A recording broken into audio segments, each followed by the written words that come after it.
tinongonzwa kuti kuma-boarding schools kunongoitika zvinhu zvakasiyana-siyana and a lot of satanic activities are happening. Nyaya yedu iyi inobva kumukomana anogara kwaMutare yakaitika kwaRusaku. So anenge achitsanangura how he got initiated into a satanic cult ozosevwa nana manjuzu. But I want us to pay attention, especially kune vabereki vane vana vari maboarding school, because these things they are happening. Tinyatsonzwa kuti zvakambonyatsofamba sei. Handidi kukupedzere nguva, ndoda kuti muzvinzwire muzondiudzawo your thoughts in the comment section.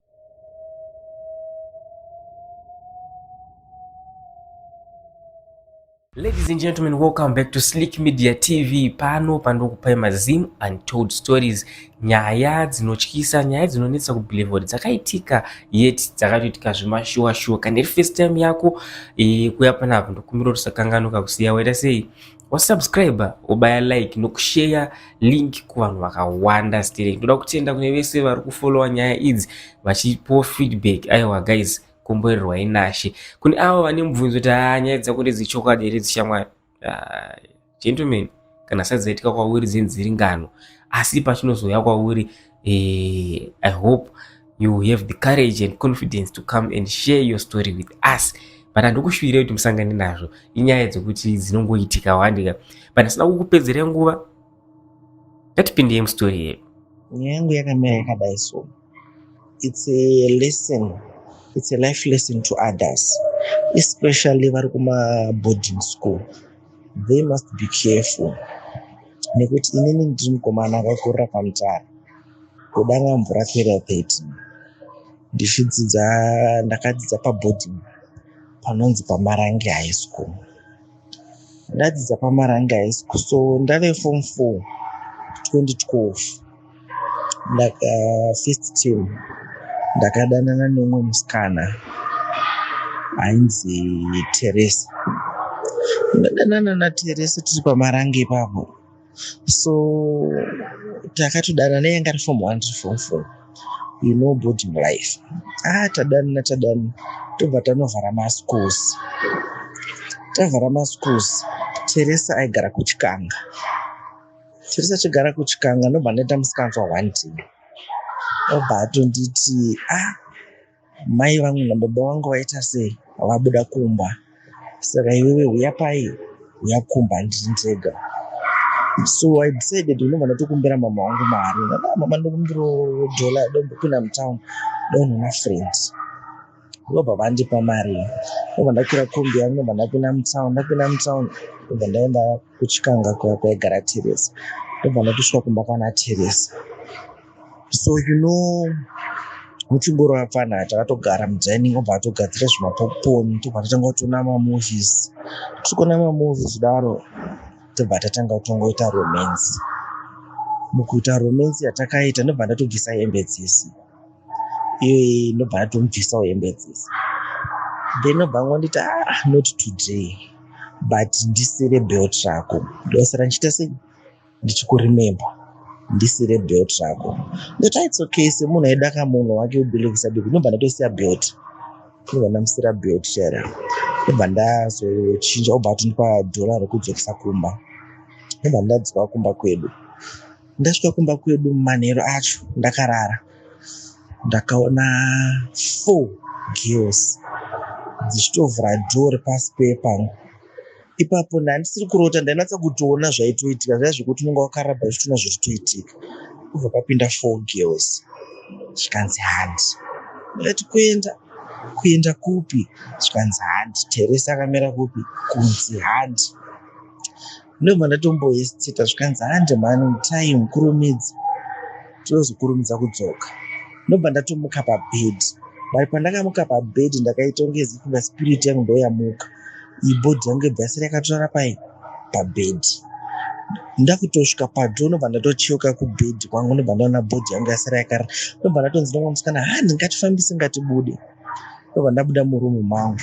Ndobva tatobuda mumba, mumain. Tabuda mumain house. Tabuda gate, ndobva ndakabva ndaona Teresa. Teresa patonditi uya kunoko. So takabva tabatana maoko, takati Teresa neni 4 girls dzapinda mumba. Tabatana maoko kudaro. Takabva taenda tiri mumhepo, but patakaenda taitonge zifi mhepo yando yatitakura. Ndobva ndaenda kuRusape Dam. Ndaenda kuRusape Dam, takasvika kuRusape Dam, tobva tasvika panze paRusape Dam. Tasvika panze obva avhura kabhodhoro kanga ainako kanga ine oil yanga iripo, obva andizorera pahuma pangu, obva anditi handi mumvura. So takabva tapinda mumvura, akapinda akandibata. Takabva taenda pasenda peRusape Dam, tobva tadzika pasi. Tasvika pasenda ndopapaina Queen Mother wavo, chiQueen Mother like. Saka Queen Mother vaya vobva vatonditi wauya, nobva ndatosvika sina Teresa ndiye ndauya naye arapo. I was surprised kuona belt rangu randasira Teresa kumba kwa Muscat. Ndakarona ndakabatwa na Queen Mother. Ndobva vanditi pfugama pasi. Ndobva ndapfugama. Ndobva vatora bhawel ranga rine regold. Vatora bhawel regold robva vadira raspberry drink raira vakanditi raspberry drink. Ndobva vanditi inwa. So pandakanwa ndizva obva vatonditi you are now one of us. Vanditi you are now one of us. Zvezvo kuti ndakabva ndatonzwa imwe power yekutotika obva vanditi from today onwards hauchafaniri kudanana naTeresa, hamuchatodanani mabrother nesister. Iwewe hauchafaniri kudanana nevasikana. Zvawakufanira kuita, wakufanira kutidedzera chivanhu nzanga iri mhiko yacho. So ndakapiwa necklace. Necklace kandakapiwa, ndaiti ndikatarisa musikana akatarisa necklace iyoyo aibva atondida musikana iye. So tadaro tisiri pasi papa, after taita mhiko dzedza ndobva takabva tazobuda. Ndatobuda ndobva ndadzoka ndiri mumhepo kumba. Ndasvika kumba kwangu ndobva ndatopinda muroom mangu, ndobva ndasvika ndichipinda mubhodhi mangu. Ndichipinda mubhodhi ndobva ndakazopepuka ndichitesa time kuona dziri kuma4. Ndotesa time kuona dziri kuma4. Ndobva mufoni mangu makabva mapinda message, and that time taishandisa zvimafoni zvimanokia Asha zviyazvi. Makabva mapinda message yange yasendwa naTeresa, text message zvikanzi baby don't be afraid, I'm with you, cheka necklace yoona yomuhuro mako. So ndakabva ndavhunduka ndichiona muhuro mangu ndane necklace, but kurara ndakarara ndisina necklace. Zvakabva zvandivhundutsa. Ndobva ndangobatwa nehope ipapo, ndobva ndarara futi. Ndarara ndopandakabva ndarota Teresa achitonditi don't be afraid, it's just a matter of time, zvinopera. So handina munhu ndakasara ndomuka, handina munhu ndakaudza, but my mother noticed something kuti pane chinhu chiri kuitika pane mwana, but she couldn't tell kana kuvhunza kuti chii chiri kunetsa. So the whole day handina kudya, nandichitongofunga ndichingira ndamuswara manheru acho. Ipapo ndakabuda ndega, ndakatosumuka ndega pabhedhi ndikatosiya bhodhi yangu, ndobva ndatovhara dhoo kakutobuda. Ndichingobuda ndobva ndabuda futi panze pegedhi, ndobva ndangotiwa nemhepo yayi, ndobva ndaenda kudhemu paRusape Dam. Rusape Dam ndonzvimbo yataisangana. Tasangana muRusape Dam. So tasangana muRusape Dam imomo ndakabva ndazoona imwe schoolmate yanga ndakadzidza nayo kuprimary, pamurawa weprimary, ainzi Noblesse. Ndakamuona ari mumvura imomo, ari pasaidi neziQueen Mother iroro. Tapinda mumvura imomo ndopandakabva ndazoona makuva, and I can tell kuti maRusape Dam munhu ukapinda pasi pasenda pane makuva 3 aripo ewhite, ende makuva atoripo it's real, but handizivi kuti makavigwa ndevanani vane makuva aripo, but it's 3 makuva ewo mahombe 3. So tadaro Queen Mother vayabva vatotiti iwe mission yako unenge uchiunza vasikana kureva inini. Vamwe vobva vapiwa mamisheni avo, but inini misheni yangu yanga iri kunzi handifaniri kuenda kupi, kumvura kana kune rimwe dhamu risiri Rusape Dam. So ndazobuda ndatodzoka futi kumba kwedu udanga mvura kwakwe. After 2 days mama wangu obva anditi uri kuenda kupi, kumusha kuholiday. Ndobva ndatorongedza mabhegi ndobva ndaenda kumusha kuholiday. Ndaenda kumusha kuholiday kwedu kwako. Ndiri kumusha kudaro takatoenda kumombe. Ndaenda kumombe nemukomana aifudza mombe. Tiri kumombe saka tine kurwizi kwataenda kutema taizoenda nemombe dzichinonwa mvura. Tine kurwizi kwataienda tichinotuhwina ikoko kurwizi ikoko. Tiri kurwizi tichituhwina ikoko tichiswima tiri kurwizi ikoko. Ndakabva ndadzika pasi pemvura. Ndadzika pasi pemvura ndobva ndaona bako ndobva ndatoita mainterest kuti mubako umu mune chii. Ndobva ndatanga kupinda mubako muya ndichingofamba but mukufamba imomo ndakabva ndasangana nemumwe musikana murungu. Abva atonditi hai, ndobva ndatomuti muri right here, zvikanzi handi. Saka pakanditi handina kana kuvhuluka, ndakabva ndatanga kutomutevedzera but handina kubvira ndaona tsoka dzake, ndaingonotangira pachiuno zvichikwira kumusoro.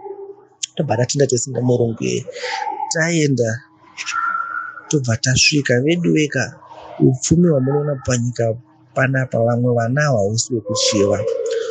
Gold randakaona pasi apa, madiamonds, everything it's gold pasi pemvura. Patori nemasities, mazimota mamwe tinochiva, maziprado, mazikuland cruiser mamwe tinoona pasi apa, zvinhu zvakazara zviripo. So ndiri pasi papo handitya. Ndobva ndaona umwe mukadzi ari mugiant but mukadzi yeye obva atonditi zvikanzi naye handichade kuti uende kudhemo kwaunoenda. Ndasinombomudza chinhu, zvikanzi handichade kuti uende kudhemo kwaunoenda nekuti vanhu vekudhemo ikoko vesusu hatiti sei, hatityidzani. Kudhemo uko avo masatanist, isusu tiri njusu. Akanatsa kutondisipesifaya. So adara akabva ndipa kamuti kaakandipa. Obva atondisira andipa kamuti kainabva ndatsenga. Ndobva ndakabva ndatanga kurutsa, ndakarutsa chikafu chachakawandisa. Ndobva ndarutsa nedringi randandakanwa riyana ndiri kwarisa pedhemo. Ndarutsa dringi iroro ndobva ndazoti apedza kudaro obva atogara. So aifamba nene pesi achindiratidzira kuti uri kuona muti uyu unorapa chakati, uri kuona muti uyu unorapa chakati, uri kuona muti uyu unorapa chakati. Tadaro obva azonditi wakufanira kuita sei, kudzokera kubuda. So pandakabuda panze, pandakazobuda mubako mama, ndasvika paage papaine pressure yemvura yerovera chipinda, pandakazomboita zvekubuda zveforce zvazvo. Ndichibuda kudaro ndopandakaona padhemu panga pakazara vanhu, hama, shamwari, vachitonditi 1-3 days. Sezvokuti ndaitonzi ndane 3 days ndiri mumvura, but inipana ndiri mumvura ndakatotongedza funa kuita mahours chete, but ndaitonzi ndane 3 days, of which pandakabuda papato nen'anga yanga itoripo nevaita zvechivanhu. So pandakabuda ndakabva ndanzi nambuya wangu aripo, n'anga yanga iripo ichikuru, ndiri kuenda naye kumba kwangu, achazodzoka kumba, ndamboenda naye first. So ndakabva ndazinda nen'anga yayo kumba kwayo.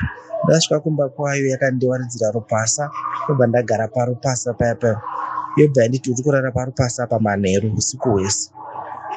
Ndarara parupasa ipapapa ndaiona musikana wangu uya Tereso akamira nechekure, but kuti asvike aitya. Then obva atongovhanisha kadaro, obva aenda kudaro, obva apia futi akune rimwe side. But paakapia kune rimwe side, pakubva paapia musikana murungu andandafamba naye pasuya, akabata chikusword, obva abaya Teresa uya padumbu. Abaya Teresa padumbu, Teresa pakatanga kubleeda. Uyu musikana murungu achibudisa sword zvara, obva atongodisappear kadaro. Teresa obva asara achibleeda, pakubleeda paya obva atongodisappear. Ndobva ndapepuka, mbuya vaya ndopa vakabva waya, mbuya n'anga waya zvikanzi uri kuroti kozi une sound yauri kuita.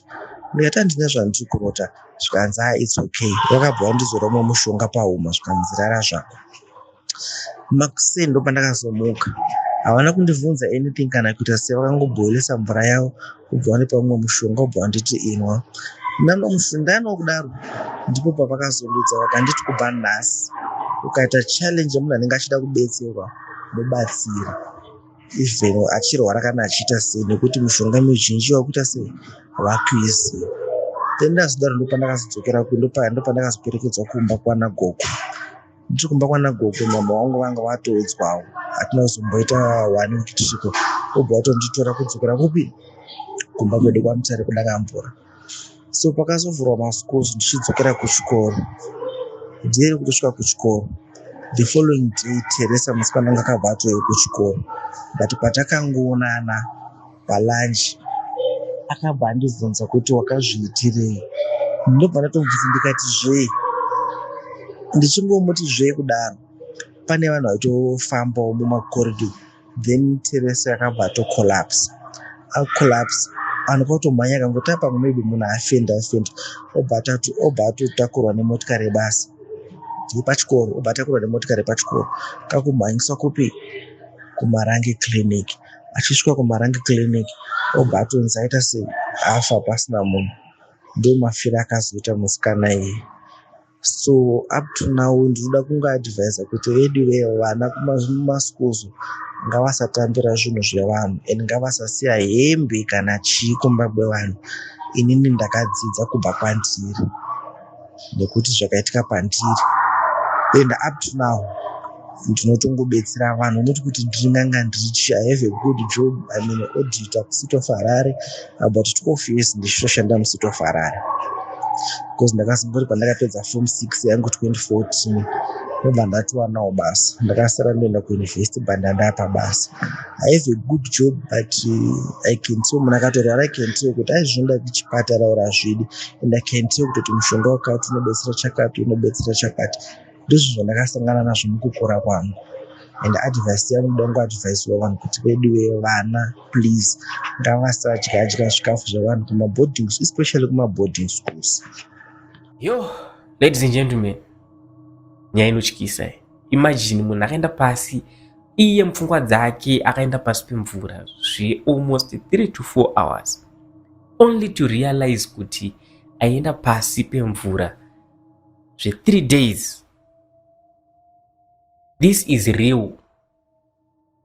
I know a lot of people will comment in the comment section, is this Madrid? But let me tell you, this is real. There is a lot that is happening. It's now a choice whether you want to learn from these stories or you just want to remain in denial. My name is Slick Nelikwan.